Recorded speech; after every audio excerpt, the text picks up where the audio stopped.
Hello, everyone. I'm George from Ireland. Well, thank you for coming back to my channel. And this is about the Irish presidential election. Well, a bombshell today that Jim Gavin has bowed out the presidential election immediately. Well, I didn't see this one coming. So we're down to only two candidates. And I think it's not since the 60s when we had only two candidates. It was it 1966 when the sitting president, Eamon de Valera, let me call him by his proper name, Edward de Valera. He stood against Sean McKeown, who was for Fine Gael, De Valera for Fianna Fáil, of course. Methinks there was no third candidate. There has been at least three. To have only a field of three this time was very limited. If memory serves, we had like eight last time. In 2011, a similar number. Goodness. And when else did we have more? I mean, was Mary McAleish, was she re-elected unopposed? Certainly, there were several candidates way back in 97, 1990. We had like at least three candidates. 1983 was unopposed. 1976, we had a few, blah, blah, blah. So there's two only candidates, and both are women. So, methinks I can guess the sex of the next president. Remember, voting is on the 24th of October this year. So we got Catherine Connolly. She's a Teachta Dála. I'm aware that my viewership's mostly non-Irish, so I have to explain this. As in, she's elected to the lower chamber of our parliament. You know, our parliament's the Oireachtas. It sits in a building called Leinster House, but you call Oireachtas is just no word for parliament, really. And that lower chamber is the Dáil Éireann, whereas the upper chamber is the Senate or Seanad. But anyway, and then we got so Catherine Connolly is an independent left winger, and she's against Heather Humphreys, former government minister. She was a TD. She comes from Monaghan on the border with the United Kingdom, and she represents Fine Gael. So that's one of the major parties, one of the governing parties. Obviously, Fine Gael and Fine Gael in coalition for the first time ever for the last few years, trying to keep out the Sinn Féin party. Well, and the Shinners haven't even put forward a candidate themselves. I suppose they're kicking themselves because there's only three candidates in the race. I mean, if they'd had one, it'd been three now, it'd been four, and Jim Gavin had dropped out, they would have had a very good chance. So he released a statement yesterday night saying, I made a mistake that was not to keep my character and the standards I set myself. Taking all these considerations on board, I decided to withdraw from the presidential election contest with immediate effect and return to the arms of my family. So he said that he had allowed his name to go forward for Uachtaráin na hÉireann, as in President of Ireland, in a spirit of lifelong public service and a love of country. I deeply believe in this country, its dreams, its hopes, and above all, its people. So he said that the presidency is the highest office in the land and the pinnacle of public service. It is an office that must be untainted by controversy or distraction. Now, I don't agree with some of this. I mean, it sometimes is controversial. Mary Robinson, who was our president from 1990-97, she had controversial views on, I don't know, divorce, contraception, homosexuality, and so forth. Nothing wrong with that. Otherwise, you really have no opinions at all, opinions that virtually everybody agrees with. Why have an election at all or something? So this is preposterous. So he's an unintelligent chap, ignoramus, a certain rigidity. Well, I suppose I respect him for being, an Air Corps pilot for a while. I know he had great achievements as manager of Dublin's Gaelic football team and so forth.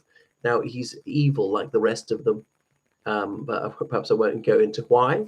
So, goodness, I think this is a fillip for Heather Humphreys because he represented the party which was the dominant party since 1932, Fianna Fáil. I know they had a terrible election result in 2011. It took them about 10 years to recover from that. But it was the duopoly candidates, Heather Humphreys from Fine Gael and Jim Gavin from Fianna Fáil, the two parties which for a century dominated Irish politics. I know Sinn Féin is the biggest party in the Republic as well as in Northern Ireland these days. But it's not seen as like an establishment party. So far, never formed a government in the Republic, and part of that power sharing agreement in the North.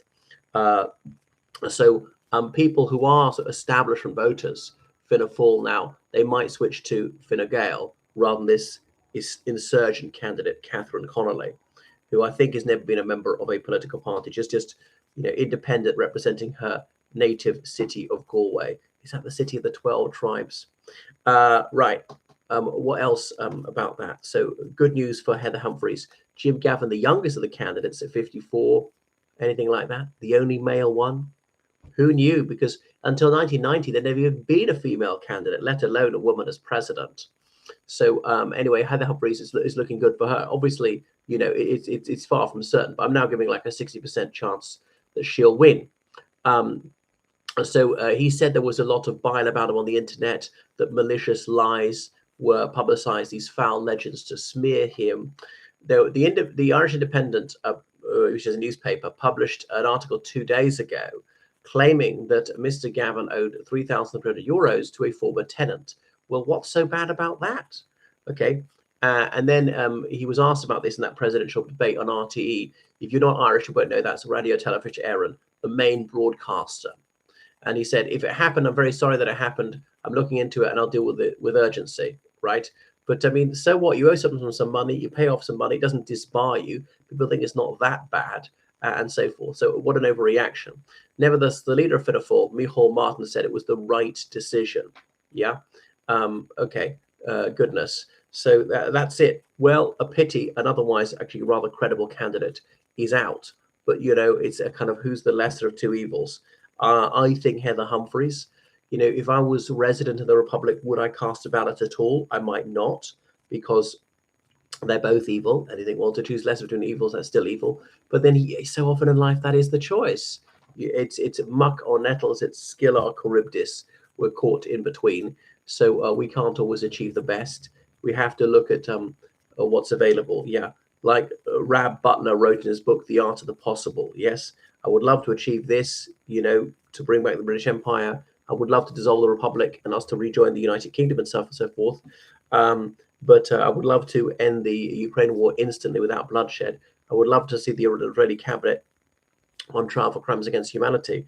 I'd like to bring world peace and all this, but these are not remotely achievable in the short term. So we've got to go for what is achievable.